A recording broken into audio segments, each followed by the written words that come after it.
面对的对手没有像开季的时候那么强，所以工程师在最近的进攻其实算是蛮不错的。没错。好，跳球下由身穿白色球衣的工程师掌握第一波球权，绿色球衣是梦想家。钱肯尼今天要负责来防守高国豪，一开赛就非常的黏，高国豪总算是摆脱，剩下7秒钟，在45度角打出来，就命中了3。博成跟曾祥军的状况比较像，都是受于今年的洋将的一个配置的状况，所以他们上场时间会显得比较不一定哦。对。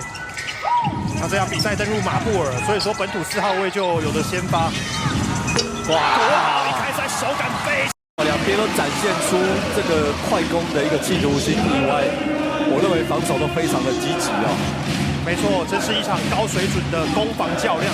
国豪往外分，